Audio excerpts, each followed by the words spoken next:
One, two, three, 4, 5, 6, 7, 8, and water. Oh, what am I forgetting? Oh, the lemon juice. This will be for later. Hi, I'm Nikita from PlantsNotPlastic. I create delicious, inexpensive, simple, and healthy recipes that you can recreate in your own kitchen. Today, I'm bringing you an amazing, simple, and cheap as dirt recipe for banana bread. It is actually less than $3 for the entire loaf. It is soft, subtly sweet, and goes great with tea. It's filling, it's richer than you'd think, and it's not dry, which is amazing considering that it is plant-based, vegan, gluten-free, and has no oil or butter. I'm excited to bring you this recipe today because banana bread has become pretty popular over the last few weeks. And interestingly enough, the first recipe to ever be published was actually in 1933 during the Great Depression. And it seems like the reason why it was popular then and now is that the ingredients are readily found in your pantry, and it's a really great way to be able to use up bananas if they've gotten too ripe or are almost going bad. You can also stick bananas in the freezer and save them for when you want to make the recipe.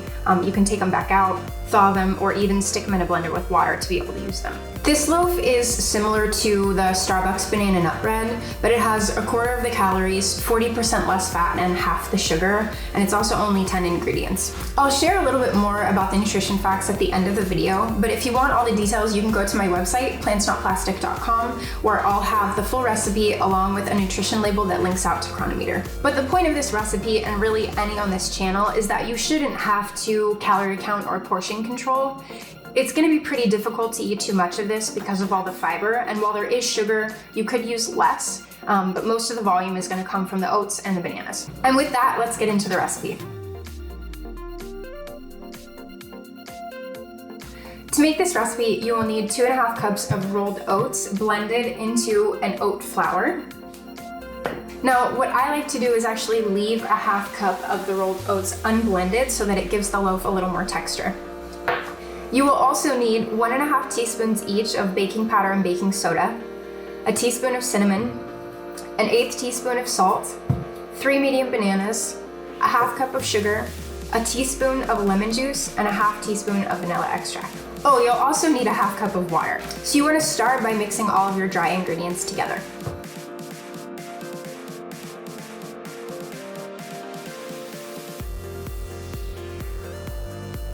Then you're going to set all of those aside and mix all of your wet ingredients together. I think I spilled salt on the ground.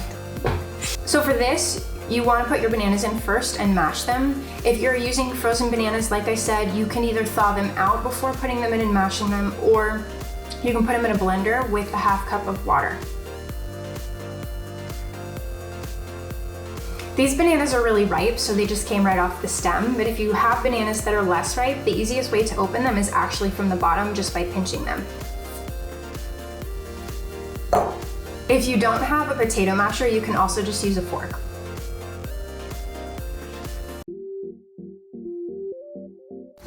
After that, you'll just add all the rest of the wet ingredients and mix them together.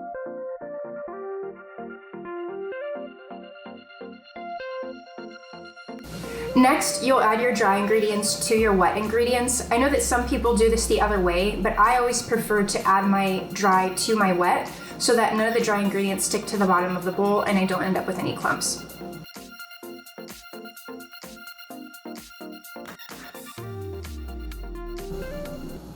I just realized that I forgot the very first step, which is to preheat your oven to 350 degrees, so I'm going to go ahead and do that now.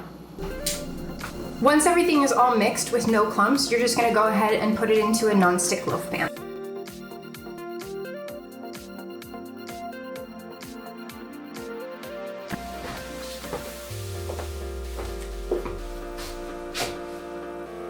While I'm waiting for my oven to heat up, I woke her up just to come say hi.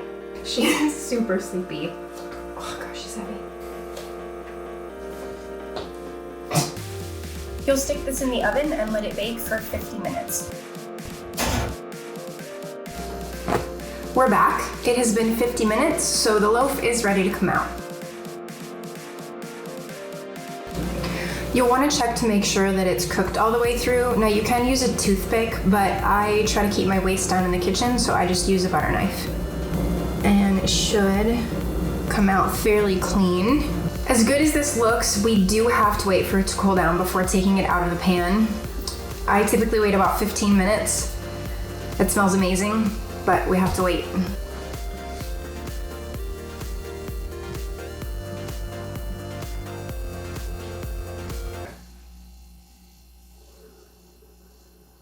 Now that it's been a few minutes, you should be able to just flip it over and have the loaf come out clean, but if not, you can just run a butter knife along the edges.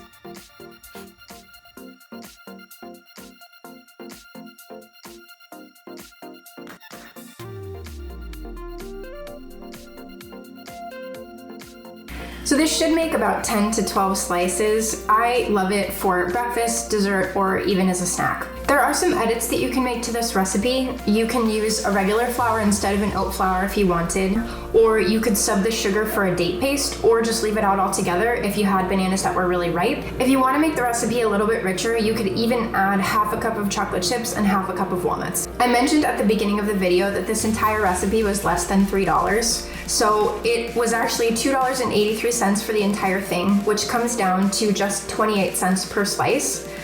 In comparison, the Starbucks banana nut bread is $2.75 per slice. Now, if you were even to add the walnuts and the chocolate to this recipe, it's gonna double it, but it's still way more cost effective than going and buying something pre-made. Per slice, this recipe has about 145 calories with 1.3 grams of fat, 3 grams of fiber, and 15 grams of sugar, where the Starbucks banana nut bread is 420 calories per slice with 22 grams of fat, 2 grams of fiber, and 30 grams of sugar. With gluten-free and vegan baking, you can run into issues with recipes being really dry or dense or hard. And what I love about this recipe, especially for how simple it is that you don't have that problem. It is super moist and soft and wonderful. That's it for today's recipe. If you like this video, please do give it a thumbs up. If you try it, please let me know by commenting below. For more content, please do subscribe and hit the bell to get notifications when I put out new videos. You can also subscribe to my blog at PlantsNotPlastic.com, as well as follow me on social media. All of that information is detailed below in the description. Thanks for watching and see you next time. I am gonna go make myself a cup of tea and have a piece of the loaf. Bye.